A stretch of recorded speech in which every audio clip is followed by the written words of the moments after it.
राजस्थान में पंचायती राज चुनाव को लेकर अब हाईकोर्ट ने सरकार को टिप्पणी करते हुए कहा है कि परिसीमन के नाम पर सरकारें चुनाव हैं जो स्थगित नहीं कर सकती है और उसके साथ ही जो प्रशासक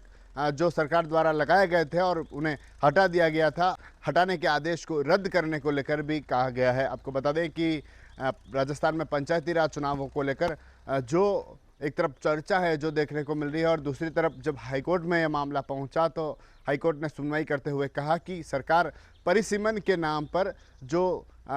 चुनाव है उसको अनिश्चित काल के लिए कभी स्थगित नहीं कर सकती और सरकारों को 6 माह में जो चुनाव है वह करवाना चाहिए। साथ ही जो संवैधानिक जो नियम है उनकी पालना है वह सरकार को करनी चाहिए। आपको बता दें कि प्रदेश में जो सरपंच थे जिनका कार्यकाल था जो जनवरी में पूरा हो गया था और जो सरकारों ने प्रशासक थे जो लगाए थे, प्रशासक जिनको 6 महीने के लिए लगाया जा सकता है और सरकार ने बिना कुछ आदेश दिए, बिना कुछ जानकारी दिए जो प्रशासक थे जिनको हटा दिया गया था। उसके बाद जो प्रशासक थे वह कोर्ट पहुंचे, उन्होंने याचिका लगाई और उस याचिका पर सुनवाई हुई। जो सरकार की ओर से जवाब था कि परिसीमन है जो हो रहा है और परिसीमन के तहत जो चुनाव है उनको स्थगित किया जा रहा है और परिसीमन के नाम पर जो चुनाव है उसको स्थगित नहीं किया जा सकता है। सरकार को जल्द चुनाव है वह करवाने चाहिए क्योंकि जो प्रशासक है जिनको लगाया गया है और उस प्रशासक को हटाने के आदेश थे जो थे, लेकिन कोर्ट ने कहा कि जो प्रशासक है उनको अभी नहीं हटाया जा सकता, उनको नहीं हटाने के जो आदेश है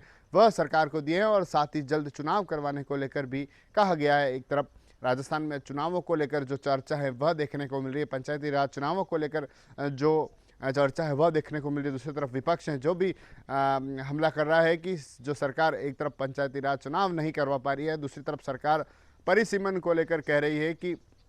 जो पंचायतें हैं जिनका परिसीमन हुआ है उस परिसीमन को लेकर जो चुनाव हैं वह कुछ समय के लिए स्थगित किए जा सकते हैं। लेकिन जब कोर्ट में सुनवाई हुई, हाईकोर्ट में सुनवाई हुई तो हाईकोर्ट ने कहा कि जो चुनाव हैं, चुनाव सरकार अनिश्चित काल के लिए इस तरह से स्थगित नहीं कर सकती हैं, परिसीमन के नाम पर स्थगित हैं उनको नहीं किया जा सकता और जल्द हैं जो चुनाव हैं जो सरकार को कराना चाहिए क्योंकि जो मांग है जो उठ रही है, जो समय है वह हो चुका है 6 यानी जनवरी में कार्यकाल था जो पूरा हो चुका था और उसके बाद जो प्रशासक थे जिनको भी 6 महीने से ज़्यादा समय हो गया था और जब उनको हटाया गया तो हटाने के बाद प्रशासक थे जो कोर्ट चले गए और कोर्ट ने सुनवाई करते हुए कहा कि अभी प्रशासक को नहीं हटाया जा सकता है। TV9 के लिए राजेश डांगी।